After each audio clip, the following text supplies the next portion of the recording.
In spring 2023, Congress established the House Select Committee on Strategic Competition between the United States and the Chinese Communist Party. Despite praise for its bipartisan stewardship, some observers worried that the committee reflected a concerning trend in Washington policy discourse towards China.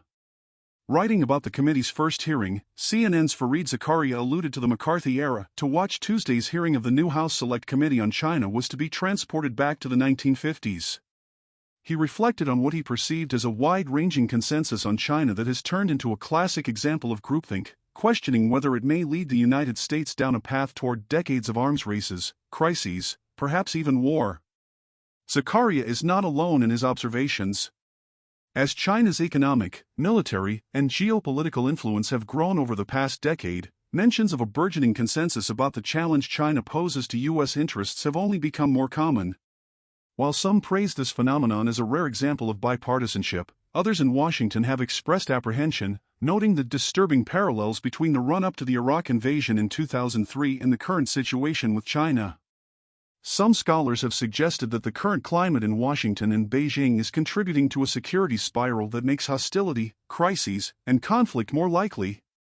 Despite the implications of this consensus for American foreign policy, we know relatively little about its character and implications. To what extent is there consensus on China policy, and at what level? Do members of the foreign policy community feel pressure to speak and think about China a certain way? If so, what types of people are most affected by this dynamic? What are the implications for policymaking? To address these questions, our study draws from new survey and semi-structured interview data.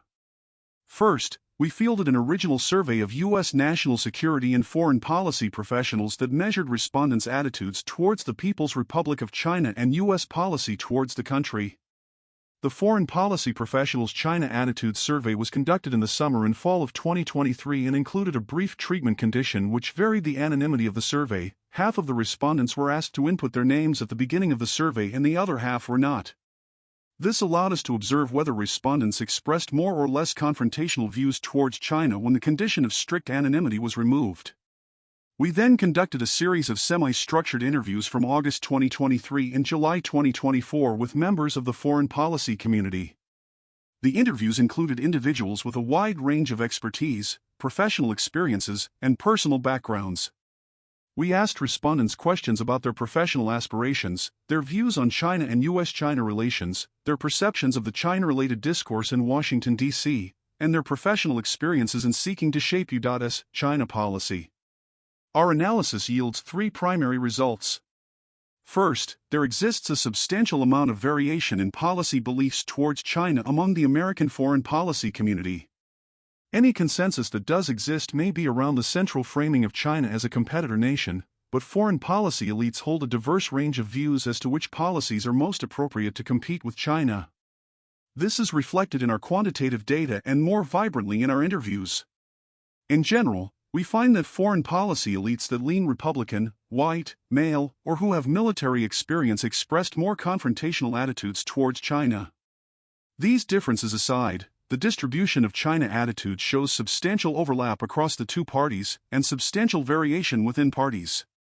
Interview subjects were generally able to position themselves in the broader spectrum of China observers and foreign policy professionals, noting subtle differences in points of view across institutions and sectors, such as academia, government, and think tanks. Second, our data shows that a large number of people in the foreign policy community perceive social and professional pressure to voice a more confrontational position towards China.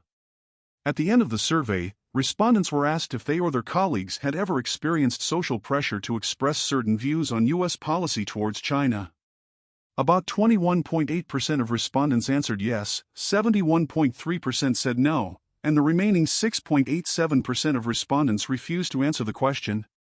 This experience is pervasive but not uniform, and is usually, but not always, experienced in the direction of confrontation, pressuring the individual to express more hawkish attitudes towards China. Our open-ended responses in interviews suggest that this pressure is felt more greatly by individuals who have less confrontational views on China, and especially those who retain career ambitions to serve in government and operate within the confines of the political system. Indeed, this group of people generally eschewed the terms dovish or moderate to describe their own views on U.S.-China, as these labels are considered pejorative in Washington and carry a connotation of naivete. Our interviews also reveal how unique pressures are felt by people in the early or middle stages of their career, and among female or minority foreign policy professionals. Third, the combined result of these dynamics is to produce a discourse that is skewed towards hawkish China policy prescriptions. In general, our identification treatment did not induce respondents to display more confrontational attitudes towards China. However, subgroup analysis of the set of respondents who experience pressure demonstrates that these individuals do voice more hawkish attitudes towards China when forced to attach their names to their responses. This finding is also supported in the interviews, where many, but certainly not all, respondents noted distinctions in how they expressed their attitudes towards China in public versus private settings. Though direct censorship, self-censorship, and preference falsification do occur, more commonly our subjects revealed the tendency to engage in what we term discourse mirroring, instrumentally framing ideas and recommendations in the prevailing language of threat in order to be more persuasive. This has the effect of what one interview subject called hawkflation, with individuals appearing more hawkish and confrontational than they actually are, especially to those who do not know them well. Our findings make three contributions to the literature in international relations and comparative politics. First, they build on a growing literature examining the psychological dispositions, decision-making processes, and influence of foreign policy advisors. While this literature has greatly enhanced our understanding of how advisors influence foreign policy decision-making, the politics of elite interaction has been identified as a major ingredient that remains unexplored. Our results contribute to this gap by demonstrating how professional pressures and social dynamics among Washington's think tank community may constrain debate by shaping the content and expression of foreign policy advice. Second, and by consequence, our findings challenge the assumption that U.S. foreign policy advisors operate within a relatively unfettered marketplace of ideas, which functions to check ill-considered foreign policy decisions and adventurism. Instead, our results suggest that professional norms, reputational concerns, and structural inequalities can suppress dissent and amplify psychological biases, such as those favoring hawkish policy prescriptions. These dynamics appear to disproportionately affect traditionally marginalized groups in foreign policy, such as younger, non-white, and female professionals, holding the potential to further constrain diverse debate over the future of American foreign policy. Third, our findings contribute to studies of self-censorship and preference falsification across the literature in comparative politics. This phenomenon is typically studied in the context of public opinion in authoritarian settings, and we present evidence that elites are susceptible to similar pressures that encourage them to conceal or falsify their private beliefs in order to appear socially acceptable. In doing so, we identify social and professional dynamics in the Washington foreign policy community that encourage this tendency. In doing so, we forward the concept of discourse mirroring, an intuitive but distinct behavior that functions like preference falsification by allowing individuals to shroud divergent beliefs in the language of the perceived public majority. Theory and hypotheses. Over the past decade, the bilateral relationship between the U.S. and China has witnessed a dramatic deterioration that threatens continued competition, confrontation, and even conflict. A key driver of this shift has been China's foreign policy in the Xi Jinping era. As Shirk observes, China's aggressive posture in world affairs and its relentlessly tight grip on domestic society are leading to what it most fears, a return to the politics of containment. Although a full discussion is beyond the scope of this paper, reasoning behind this perspective frequently cites China's illiberal and authoritarian governance, growing influence in international institutions, protectionist economy and mercantile trade policies, geopolitical coercion towards U.S. allies and partners, and grand strategy to displace American power. Decades of U.S. policy seeking to integrate China into the international system through economic and diplomatic engagement are now characterized as naive and damaging to U.S. interests. Scholars have begun to investigate the distinct social and professional dynamics shaping Washington's response to the evolving China challenge. As documented by McCourt, this paradigmatic shift from a policy of engagement to strategic competition can be understood as an outcome of politicization and professional status struggle in America's China expert community. With the election of the Trump administration in 2016, this perspective emphasizes the turnover in key individuals' view of China in the government and China expert community. Out were the established engagers and in were the previously marginalized advisors who explicitly rejected the nuanced views of their predecessors, bore suspicion of those with China ties and expertise, and embraced ideological views that politicized issues from the trade war to COVID-19. Although the subsequent Biden administration has relied on advisors with more typical backgrounds and expertise, the embrace of strategic competition remained unchanged. In the words of Kurt Campbell, the Biden administration's then coordinator for Indo-Pacific affairs, the period that was broadly described as engagement has come to an end. Given recent shifts in U.S. policy and the surrounding discourse, how might foreign policy professionals have adapted? We propose that their responses may have been influenced by instrumental considerations or career-related pressures. Some may have embraced the change, seeing it as an opportunity for career advancement as confrontation gained salience. Others might have adjusted their views to align with existing policy momentum surrounding strategic competition, aiming to remain relevant within their organizations and the broader discourse on U.S. policy towards China. Additionally, some might have engaged in self-censorship or what Quran terms preference falsification, concealing their true policy beliefs in favor of publicly acceptable views about U.S.-China diplomacy and engagement. Others might remain adamant in their positions, despite a loss of relevance, while a few might even exit the field entirely. This policy shift visualizes private preferences over U.S.-China policy among a hypothetical distribution of American foreign policy professionals. The line shows a spectrum of policy options moving from least to most confrontational, ranging from a partnership with China, to engagement, then strategic competition, and finally a new Cold War paradigm. In reality, China policy is not unidimensional nor static, and even these four labels do not capture the complexities and evolution of the policy space. Nonetheless, the figure offers a useful illustration. On the line we see a histogram, with each circle representing a hypothetical foreign policy professional. It also depicts the Overton window at time t1 and time t2. Here, we see a narrowing of the window and shift rightward. In t1, which reflects the engagement era, notions of partnership and strategic competition were in bounds while a Cold War framework was not, and engagement represented the median. By contrast, in T2, engagement has moved out of bounds as strategic competition occupies the center, and the Cold War paradigm now opens for discussion. Again, this figure is purely illustrative and should not be taken as representative of the true distribution, but it helps us consider how the shift from T1 to T2 would affect various foreign policy professionals. Suddenly, the preferences and favored policy of a large number of them are now out of bounds.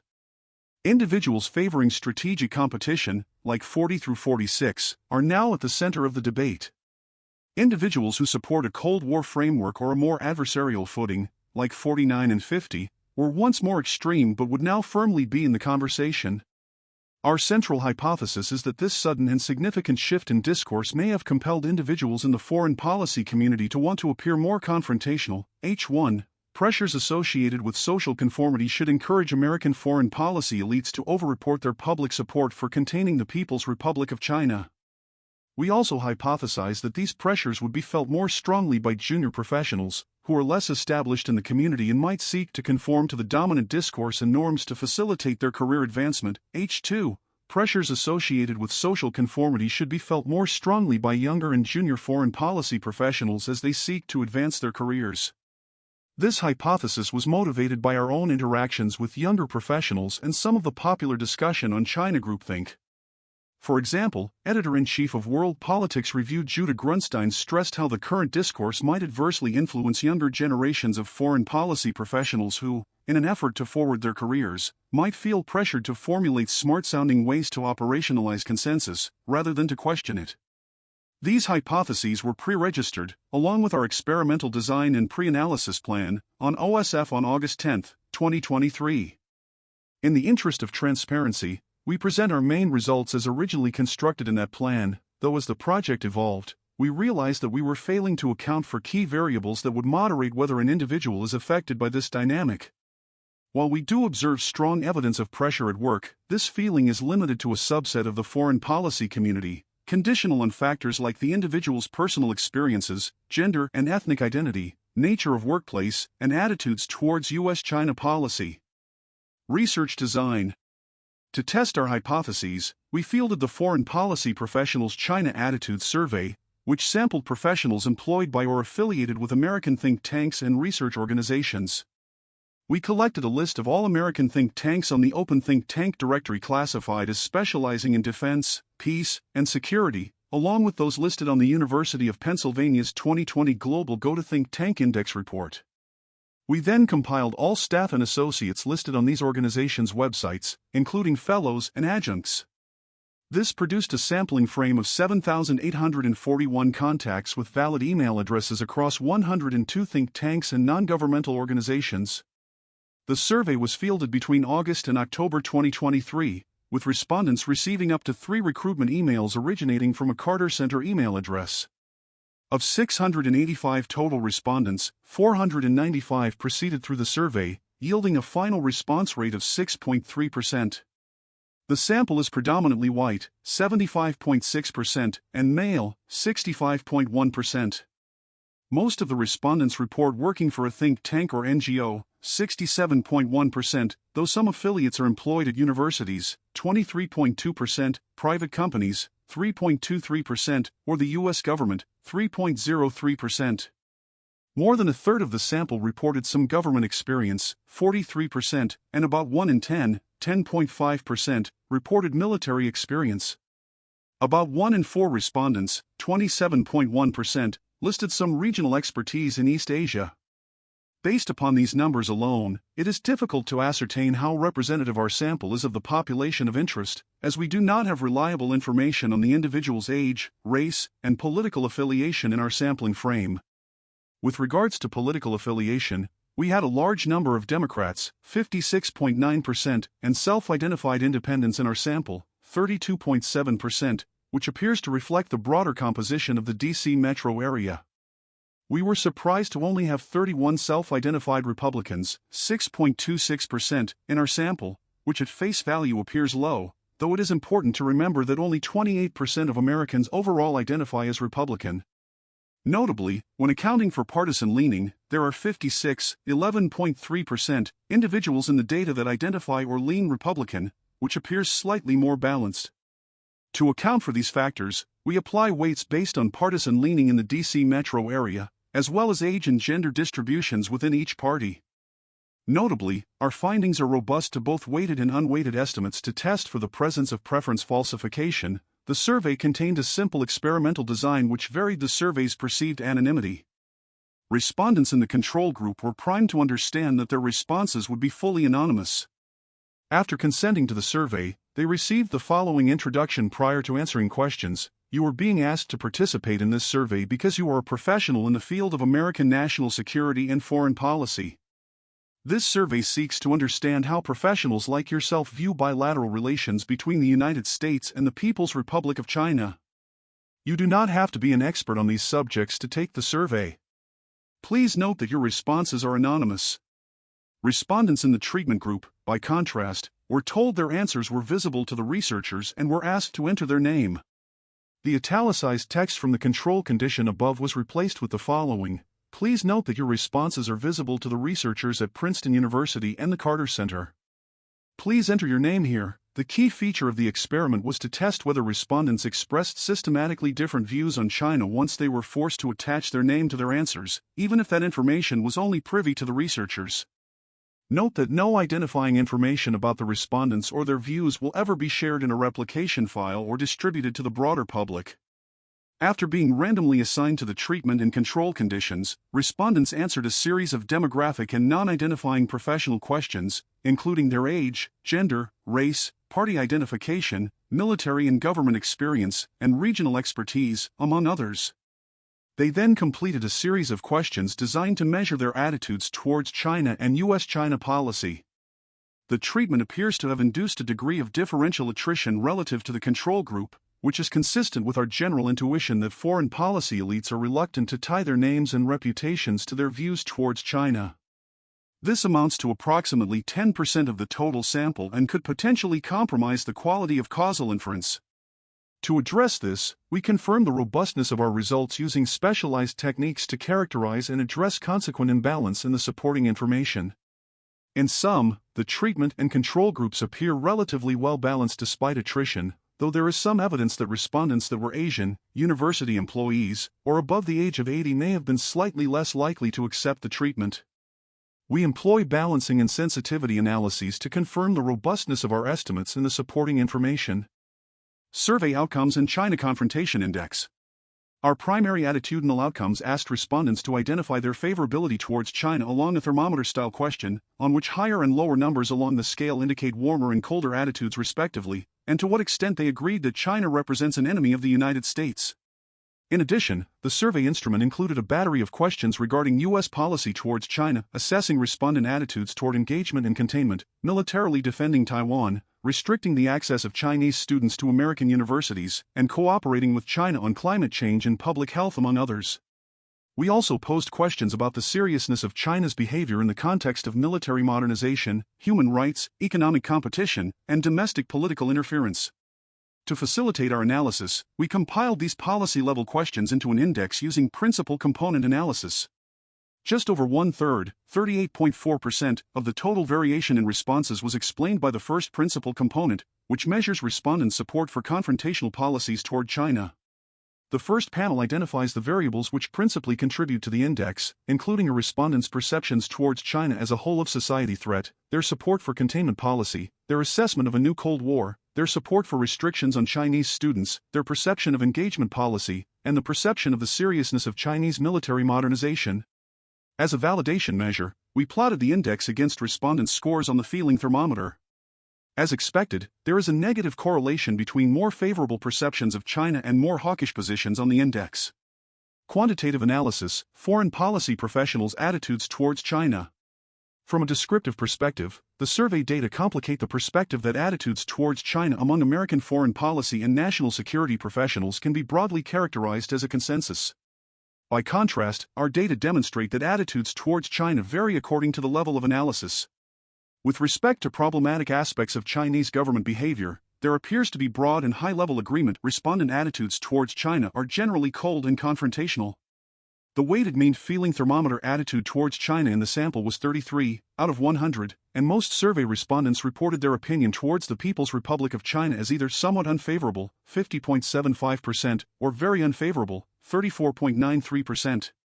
Although more than three-quarters of survey respondents expressed unfavorable views towards China, there appears to be notable disagreement at the level of U.S. policy towards the country.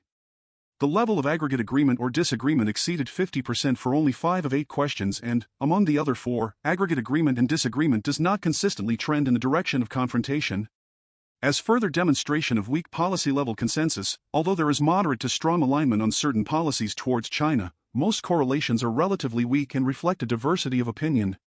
For instance, strong correlations between policy.no Cold War, policy.whole threat, policy.contain, and serious.military suggest a relatively cohesive bloc that perceives China as a threat, advocating for more aggressive containment policies. This question battery also shows a high correlation with a willingness to restrict Chinese students' access to American universities. However, weaker correlations involving policy.def Taiwan and policy.dem peace suggest that even within this hawkish group, there is less agreement on certain aspects of policy. In the case of policy.def Taiwan, for example, there is observable disagreement as to whether the U.S. should come to the military defense of Taiwan in the event of invasion. Similarly, in the case of policy.dem peace, there is disagreement as to whether regime change would effectively resolve U.S. concerns. Overall, these results suggest that policy views are not uniform, with varying degrees of support for different aspects of a confrontational strategy. Turning our analysis to which foreign policy professionals are more likely to express confrontational attitudes towards China, our data indicate that partisanship clearly plays a key role. The mean feeling thermometer towards China among Democrat-leaning respondents was more favorable than among Republican-leaning respondents. Similarly, Republican-leaning respondents were more likely to consider China an enemy of the United States and embrace more confrontational policy attitudes. Equally important, however, is the notable overlap in their distributions. There are plenty of more confrontational Democrats and less confrontational Republicans, suggesting a diversity of views across the index. We observe that individuals that lean Republican have military experience, and our junior professionals in general have more confrontational attitudes. Individuals that lean Democrat are not quite as confrontational as those who lean Republican, but compared to independents, they view China less favorably and are more likely to perceive China as an enemy. Female foreign policy professionals in general view China more positively and expressed slightly less confrontational attitudes than their male counterparts. Respondents who were non-white expressed more favorable attitudes towards China, but were not significantly less confrontational in their policy views as aggregated by the China Confrontation Index. Overall, the views presented in the survey were more moderate in tone than one might expect, including our own expectations as researchers. Respondents in general rejected the notion that the US and China are in a new Cold War, that engagement was a failure, and that the PRC is an enemy of the United States. Though it is possible our sample has some degree of liberal bias given the small number of Republicans, it is unlikely our results are driven by this fact. If we reweight the data to partisanship in the D.C. metro area, the same general results hold despite modest shifts in the policy-level distributions. Effects of the identification treatment. Turning to our experimental estimates, we examine whether pressure associated with the China consensus encourages foreign policy professionals to shift their public beliefs about U.S.-China policy. We refrain from weighting these estimates to offer a simple and transparent perspective on the treatment effects, but readers should note that these results are substantially stronger when reweighted to the D.C. metro area. We observe a large number of null effects in the aggregate. Removing the perceived anonymity of the survey does not appear to have substantially affected respondents' answers in the full sample, though there is some evidence that respondents in the treatment group were more likely to report that China is an enemy of the United States. When we subset the data by demographic characteristics, we also do not see statistically significant results in general. Our hypothesis about junior professionals, for example, does not bear out in the experimental data with this sample, though our interview evidence suggests this may be a consequence of a selection effect in the professional field. Interestingly, treated respondents in senior positions were more likely to report negative attitudes about China and were more likely to report that China is an enemy of the United States. At the end of the survey, respondents were asked whether they or their colleagues had ever experienced social pressure to express certain views on U.S. policy towards China. About 21.4% of respondents answered yes, 69.9% said no, and the remaining 8.71% of respondents refused to answer the question.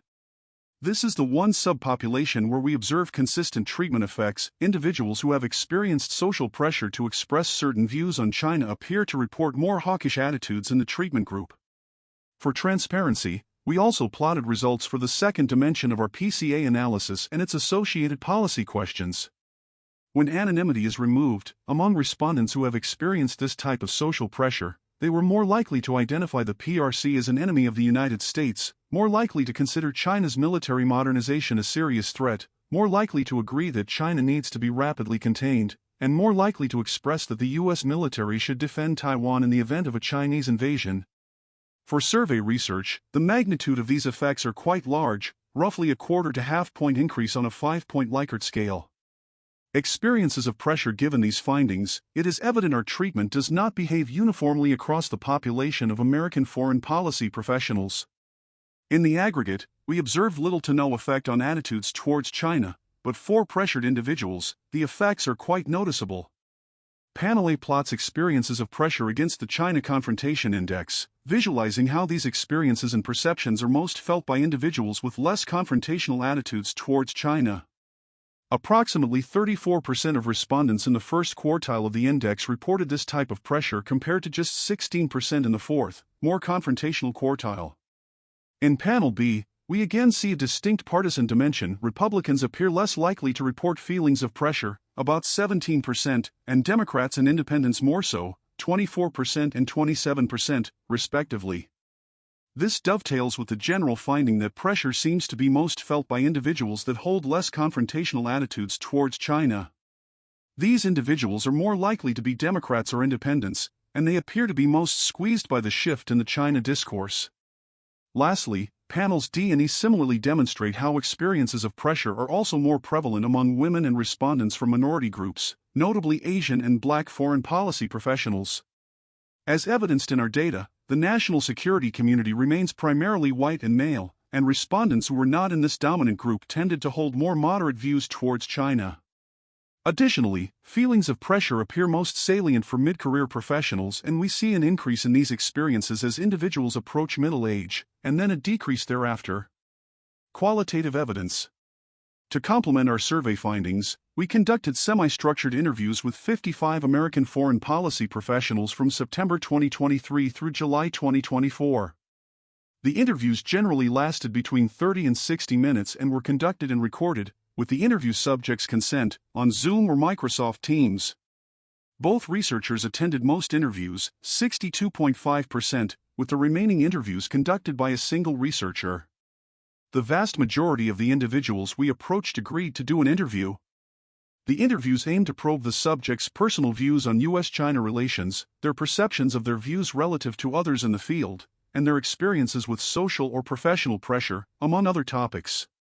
For example, with some subjects we discussed issues of funding and fundraising, interactions with the media, or perceptions of specific institutions in the U.S. government. Many respondents brought in their expertise and focused their answers on specific issue areas, e.g., human rights, climate, technological competition. In terms of subject pool, our approach focused more directly on individuals with U.S.-China policy experience, though we did include some subjects that did not have this regional expertise or worked on adjacent policy areas with relevance to the U.S.-China relationship. Overall, we aim to interview a diverse set of people from a range of personal and professional backgrounds, representing different parts of the ideological spectrum. Given the low numbers of minority and conservative respondents in the survey, we also made a point of reaching out to a larger number of interview subjects in these groups to make sure their perspectives were adequately represented in the interview process. In doing so, we are confident we reached meaning saturation. Over the course of the interviews, we began to hear the same set of themes repeatedly, to the point whereby additional interviews were not yielding significantly new insights or understanding. In addition to our interviews, our survey included an open-ended question where, if respondents indicated that they or their colleagues had experienced pressure, they were prompted to describe their experiences. About 68% of respondents that viewed this question provided a response, yielding about 75 comments in total.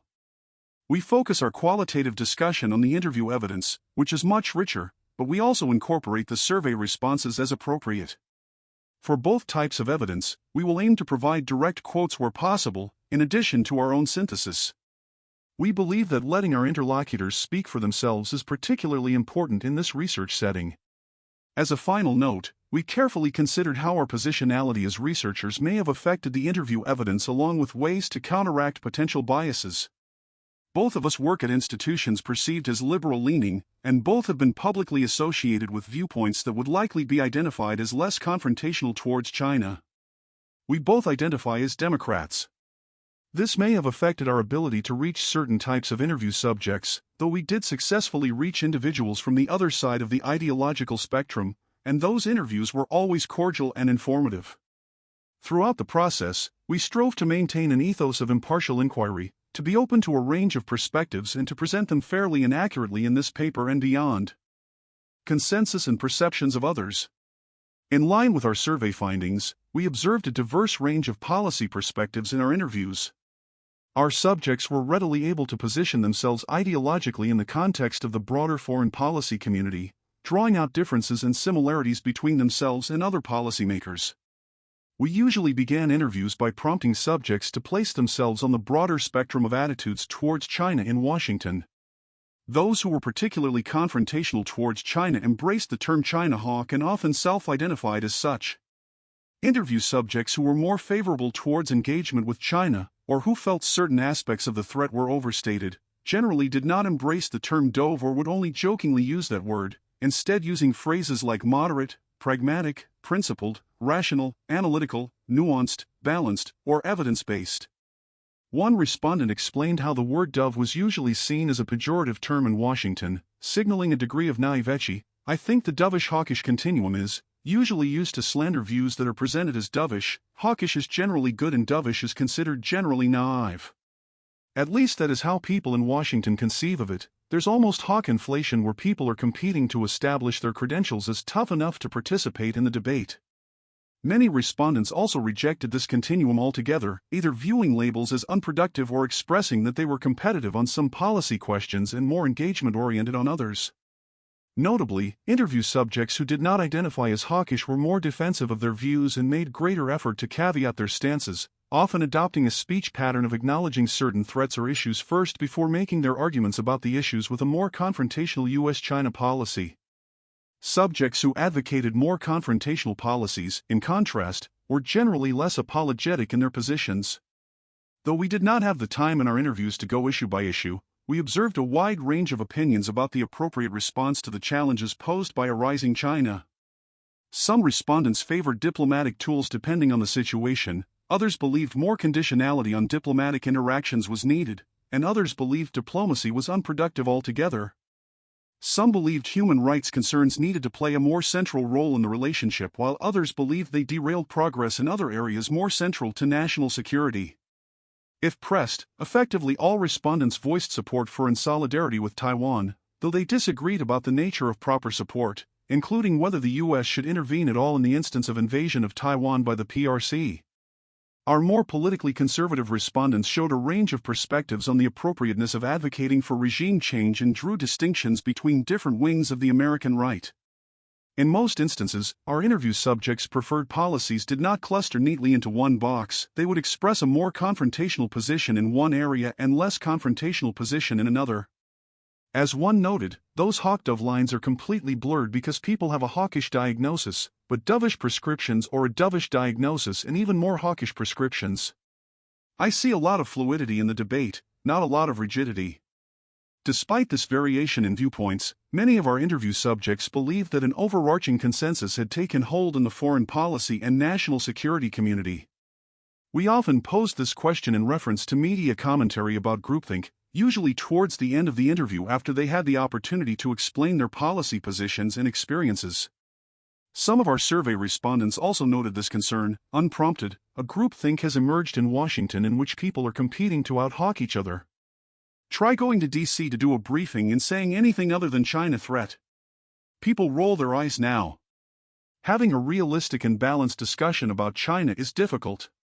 Try publishing anything that isn't China's rise as a threat. The amount of mansplaining and "you haven't changed my mind" is simply incredible. These are not scholarly responses. These are emotional responses. DC policy groupthink on China sometimes leaves little room to criticize of policies that aim to contain China. In the current environment, it's challenging but necessary to neutrally evaluate the likely costs and benefits of these policies. Several subjects explained that their personal concerns about this groupthink had changed over time, and that things had actually improved in recent months. I think the groupthink is real, but I think it kind of ebbs and flows. I would put the high point at 2022, and the post-Ukraine war, I think, drove a lot of very panicked assessments about Taiwan. The Davidson window, I think, started getting talked about before then. But I did notice this disturbing kind of mindset shift in when I would go to think tank events with the think tanks that are more plugged into the admin, especially plugged into the DoD. I just got a sense from listening to the speakers that they would have, in either from government or from very government-adjacent places, that there was this mindset of a Taiwan attack was a when question, not an if question. And that it seemed like all the discussions were not only about deterring. It seemed like a lot of the discussions were on war fighting. And I was like, I understand the need to have those discussions, but it just felt very like, whoa, it seems like you guys are very convinced that this is going to happen soon. Why? Where is this coming from? Others pointed to the inception of the House Select Committee on Competition with the Chinese Communist Party in January 2023 as the high point of groupthink dynamics and noted distinctions in mindset between politicians and the broader think tank community. Some disagreed, pointing a pushback to dominant narratives centered on influential figures in the policy community like Jessica Chen Weiss and Ryan Hass.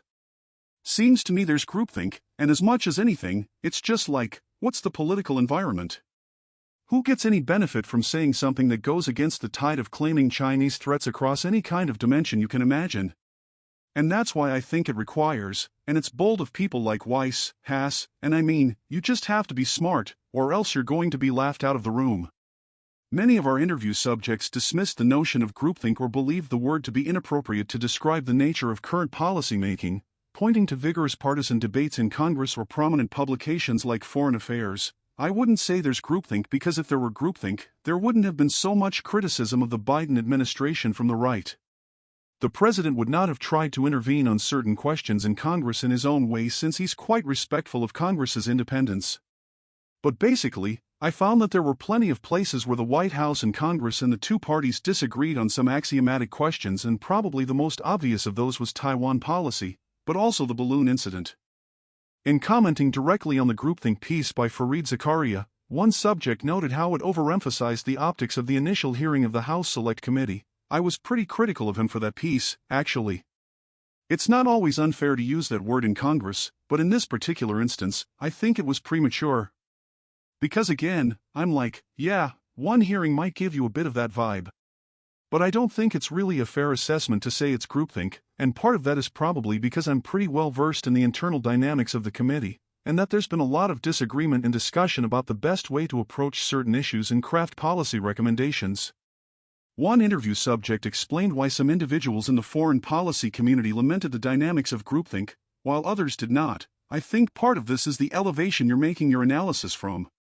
I think if you're at 35,000 feet, there is a narrow parameter of debate or discussion such as it is, and there's sort of a fuzzy consensus of China bad. I think that's true. I think once you start dropping down in elevation, you begin to see that there are clear debates and divisions. Aside from a few folks who are sort of socially marginalized at the Quincy Institute, there's no radical debate about U.S. foreign policy. The debate is what is the size of the weapons package we sell to Taiwan? There's no open debate about is Taiwan worth it and should we abandon it? So, groupthink is not quite the word that I feel describes it. Because it's far more fractious on the ground. After fielding both the survey and interviews for this project, we tend to agree with this assessment. There is a relatively narrow set of parameters around which the China debate occurs, and that set has narrowed over time, but within that space there is vigorous debate about strategy and tactics. As one subject summarized, there is consensus on the diagnosis, but not on the prescription.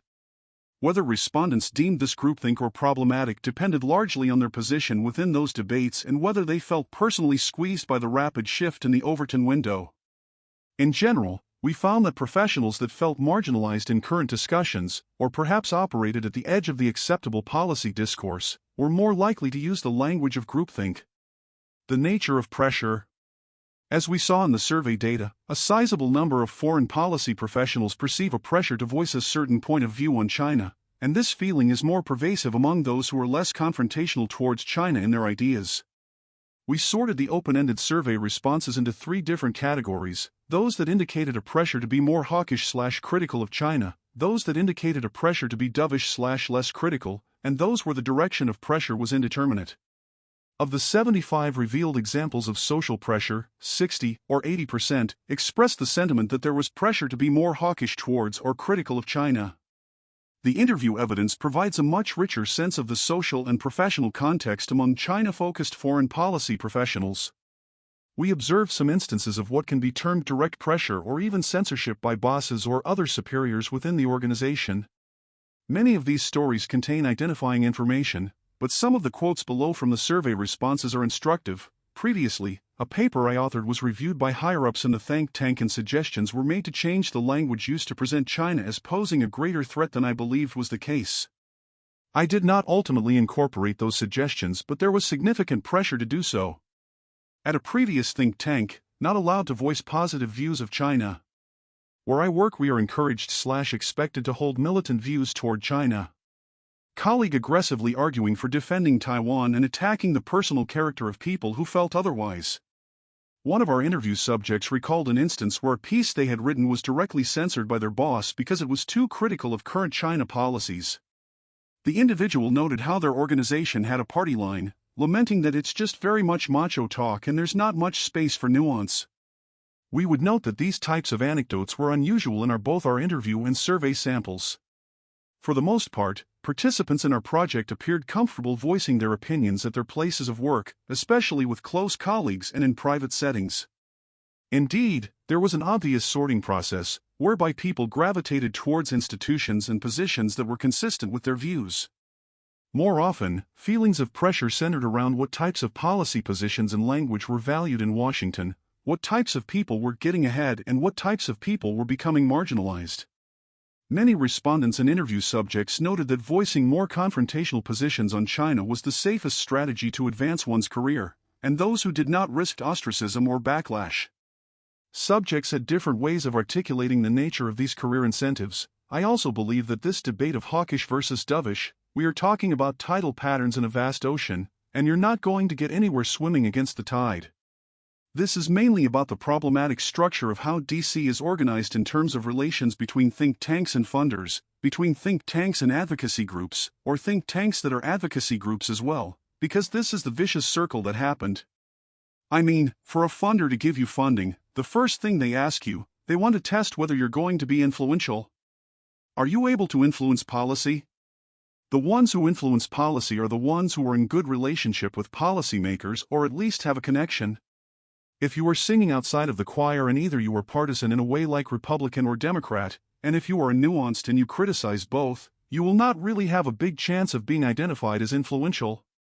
I certainly have friends who are prominent scholars in this space, who have experienced backlash for being seen as weak on China, or they're perceived as being almost potentially part of a fifth column that is undermining U.S. national security. So I think that the pressure to toe a certain line, I think that pressure exists on the Hill. I think the members of the administration are pushing back, but they certainly feel that pressure, I think, especially in an election year. This pressure was especially true of people wanting to enter into government at some point.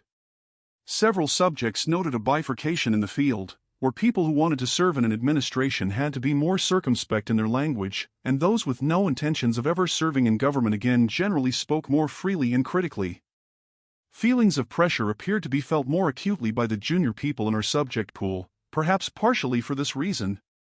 The interviews were generally supportive of our original hypothesis about age and seniority.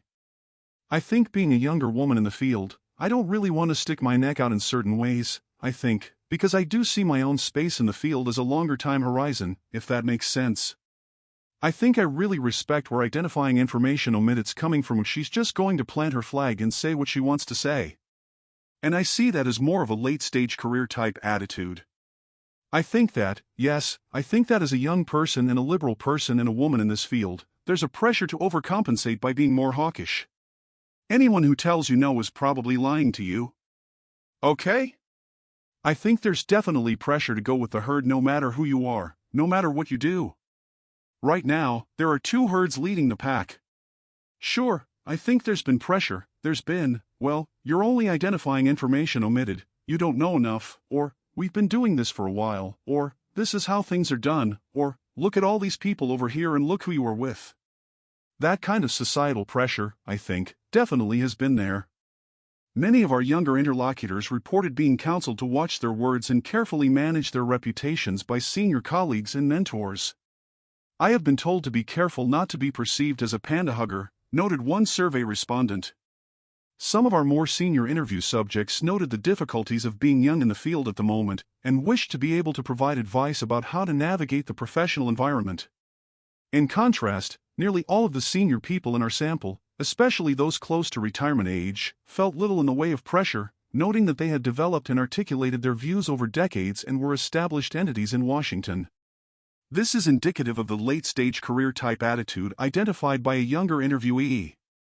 Notably, interview subjects who identified as part of minority groups reported feeling unique pressures linked to their ethnic identities, though not uniformly so. Chinese Americans frequently noted concerns about people questioning their political loyalties. One subject put it bluntly, anybody who is of the Chinese diaspora and to the left of Gordon Chang, it's open season on us. That's what I think. One lamented the general environment of racism in D.C., where they felt their perspectives were undervalued, and who shared that they had received death threats from the general public for their positions on China policy. Some of our black interview subjects noted their general lack of representation in the policy community, which created a sense of distinct pressure and responsibility. I find a lot of my peers, especially in the black community that are doing the China work, they're very concerned about the reputational risk. And I get it, because the reality is that black folks don't have many opportunities to mess up. I never really let my guard down, unfortunately, because I realize that in those spaces I'm very self-censored and very self-surveilling because I represent a lot more than just myself. I represent my community in a way that I never thought before that moment. So that's one of the challenges I'm always trying to navigate of how much of me is there but also how much am I representing other people in my community? So that in some cases, I think, is a challenge that some of my colleagues don't have to necessarily navigate but I do. Feelings of marginalization seemed especially pressing for our interview respondents who were both female and non-white, with some struggling to navigate the racial and gender dynamics of the national security community. Issues of identity and positionality came up organically in the conversation with these subjects, where they almost never did for white, male interlocutors. Overall, policy views were the most predictive factor for whether an interview subjects reported an instance of censorship or other less direct forms of pressure. With some exceptions, those who self-identified as China hawks or who worked at more conservative think tanks generally did not voice instances of feeling pressure in the way others did. Subjects who were specialists in human rights also did not convey such concerns. Individuals who have policy views inside the current Overton window are less likely to perceive some pressure to conform or change their ideas, because they already operate within the boundaries of acceptable policy.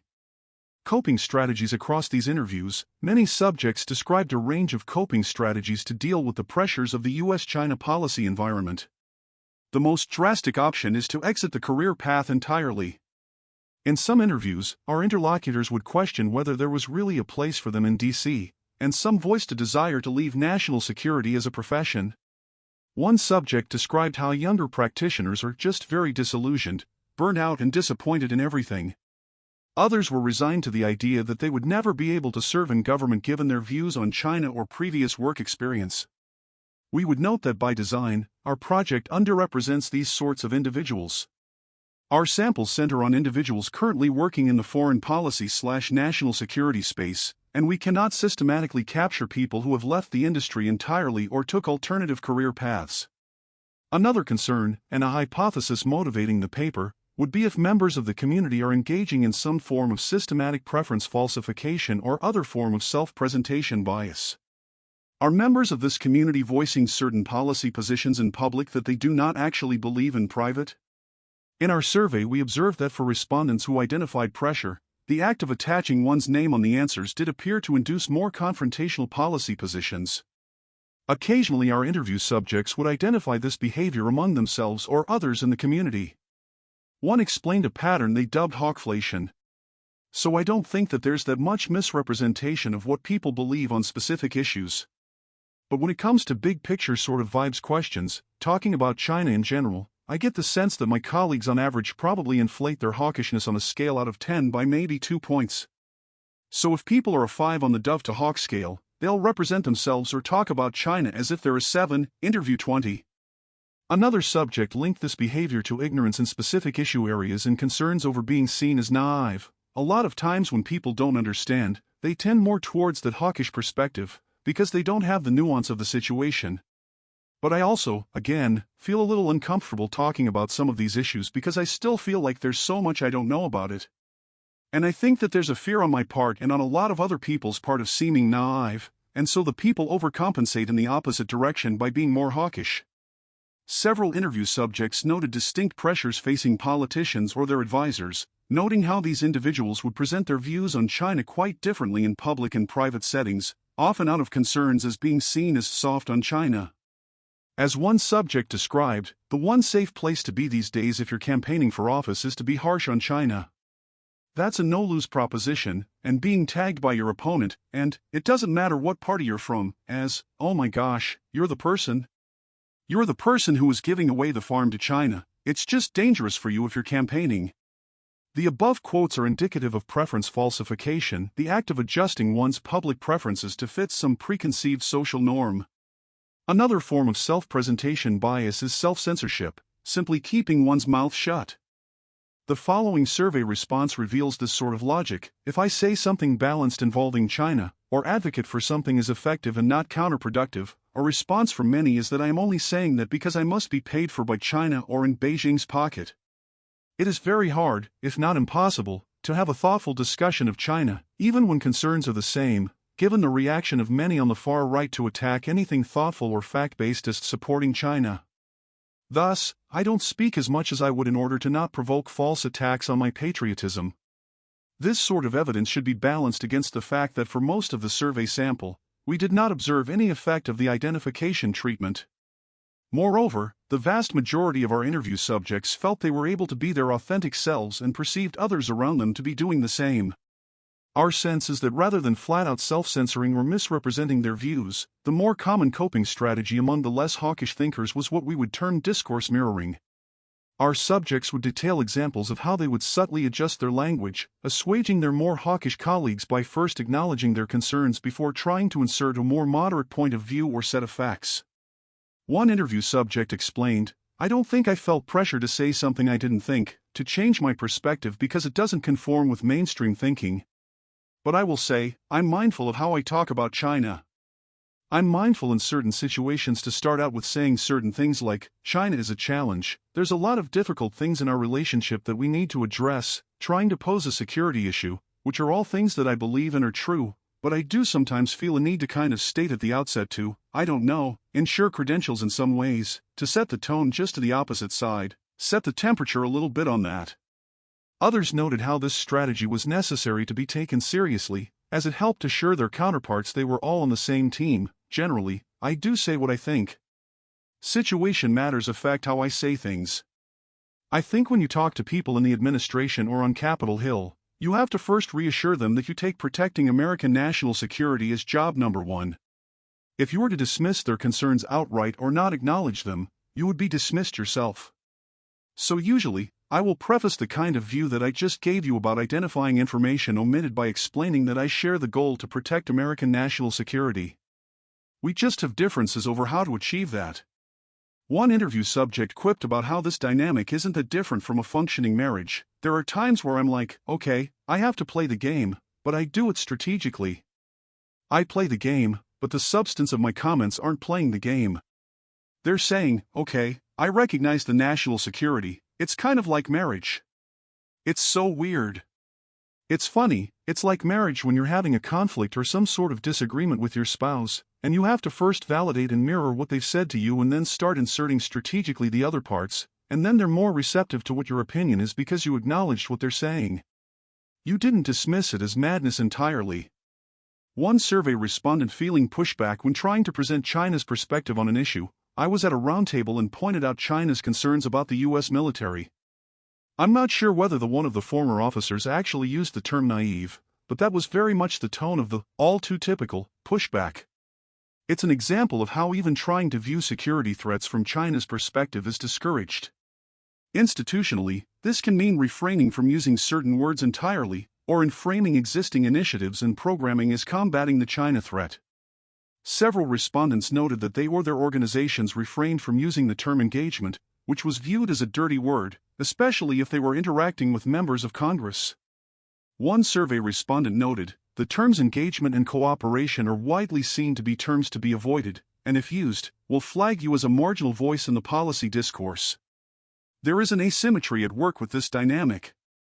Our interlocutors that were less confrontational in their opinions often confessed the need to mirror more hawkish language in order to be taken seriously, but our more hawkish interlocutors did not confess the need to do the reverse. They tended to be fully comfortable in their positions and felt able to express them readily, without much concern for framing things to persuade the other side. Implications for policymaking. In the quantitative data and interviews, we observe a large range of viewpoints, yet nevertheless there is a persistent perception of pressure and groupthink among a significant portion of the foreign policy community. The experimental results, combined with the interviews, also suggest there is some degree of self-presentation bias at work. Some professionals, especially those that feel a stronger pressure to conform because of their views, career stage, place of work, identity, or career ambitions, express a need to present themselves as more hawkish on China than they might actually be. This may not come in the form of actually falsifying their policy views in public, but in more subtle ways, choosing when not to speak up about an issue, avoiding certain words, and framing policies in more confrontational ways to be seen as serious and persuasive. Though this is more difficult to prove definitively, we suspect this results in a degree of pluralistic ignorance among foreign policy professionals, where individuals collectively believe the community is more hawkish than it is. Indeed, only 23% of respondents believed the policy of engagement was a failure, and only 31% endorsed the notion of containment. It is noteworthy that the two most commonly referenced names in our interviews were those of former Congressman Michael Gallagher and the Trump administration's former Deputy National Security Advisor Matthew Pottinger. The viewpoints of these individuals tend to dominate the conversation, even in rooms they are not in. But their policy ideas are by no means representative of the population of foreign policy professionals. Many of our respondents expressed concern that these social and professional dynamics lead to a degree of threat inflation, whereby certain issues take on outsized importance in the discourse, and may even be factually misrepresented. A number of interview subjects pointed to a pet issue where the public narrative was inaccurate: China's social credit system, debt diplomacy and the Belt and Road Initiative, transnational repression and overseas police stations, or the PLA budget, for example. Many noted how when they interacted with people in government, certain threat narratives were demanded, and more nuanced information would be dismissed. Several interview subjects noted the inherent difficulties in combating threat narratives or trying to right-size threats, given the uncertainty. One thing that immediately came to mind was there was and is a campaign against U.S. municipalities signing deals with the Chinese SOE-CRC for metro rail cars, and the argument was that these could be mobile spy devices. Now, I tend to think if you were the Chinese and you wanted to spy, you got a lot of other ways to do it rather than hooking up spy boxes and sending them on subway systems. Nonetheless, that was a big thing. The problem is you can say you think it's unlikely, but you can't say it's not possible. It's like an atheist on the existence of God. You can say you find it highly improbable, but you can't say it's not. So there's an asymmetry there. Several respondents attributed certain aspects of threat inflation to the needs and budgetary interests of the American military. There have been claims that China's military spending is dramatically higher than they state, approximately 3 times higher than what they say. There's a realm in which that could maybe be true, but that doesn't align with what I see. I think there are a lot of reasons why, for example, China can build things at a much cheaper rate than we can. So I think a lot of that is being rhetorically used to paint China as even more powerful than it is, which I think is concerning. People are trying to push a specific policy. And let's use an example: reinvigorating our military, improving our industrial capacity so that we can have the ships and the weaponry that we would need for a great power conflict. That's essential for us to do, but it's very hard to get Congress to do anything. And we're in such a bad situation here that I think what happens is people amplify threats to make them seem more threatening than they are. Case in point being the whole idea of an invasion of Taiwan by China like that's coming imminently. Why does everyone on Capitol Hill want to make that trip to Taiwan to showcase how tough they are on China? If they honestly thought there was going to be a war, I don't think they'd go there. I hear this as well, yeah, but it's inconvenient to say that there's not going to be war in 2027, because we need changes made right now. Relatedly, many interview subjects expressed concern that conclusions about certain aspects of the China threat, notably Xi Jinping's timeline and intentions about Taiwan, were taken as truth with little in the way of actual hard evidence. One subject described this: there's a lot of hypothetical speculation. I think the most significant of all of these is the now very concrete perception in the minds of so many people that there is an imminent invasion of Taiwan, as in that is a plan. There are many people who believe there is a date. Again, as before, not all of our survey respondents or interview subjects expressed concerns about threat inflation. Indeed, those who favored a more confrontational approach would contend that the U.S. government continues to underestimate the nature of the threat posed by China. Those closer to the median of our sample would provide a modest assessment. One subject noted, "We were probably way too short of the mark from a security threat perception standpoint for a very long period of time. Now in a lot of ways we're well beyond the mark." Notably, a minority of respondents felt pressure away from confrontation. For example, some survey respondents reported being asked to be more moderate or tone it down in regards to their rhetoric. This experience appears to more noticeable for individuals working within international institutions. As one survey respondent noted, within the global development community, I think there is an unwritten pressure to support cooperation with China on key development issues such as global health or climate change. Others noted how similar pressure existed during the free trade era, during which China hawks were the individuals who felt marginalized. 欢迎来到六度解析新闻背后的多维思考，带你洞悉头条背后的世界。在今日华尔街频道的六度解析中，我们将深入探究时事热点，为你揭开新闻背后的真相。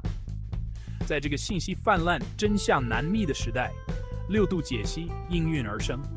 我运用海量数据、人工智能整合以及专家观点，层层剥析每个故事，通过实时背景数据挖掘，确保你获得全面的新闻资讯。然而，我们关注的不仅仅是数据，更重要的是将它们串联起来。我将分析多方视角，揭示隐藏的脉络，为你提供单一媒体常常忽略的背景信息。无论是政治、经济，还是全球事务，我都将为你带来最具洞察力的分析。试想一下，拥有洞悉全局的能力，做出明智的决策，参与有意义的讨论，这就是六度解析带给你的价值。它不仅仅是新闻分析，更是一种赋能的工具。加入今日华尔街的六度解析，共同探索头条背后的故事。你通往深度理解的旅程从这里开始。不要只是阅读新闻，要解码新闻，理解新闻，活出新闻。这一切尽在6度解析。立即订阅，不错过任何真知灼见。因为了解真相仅仅是个开始。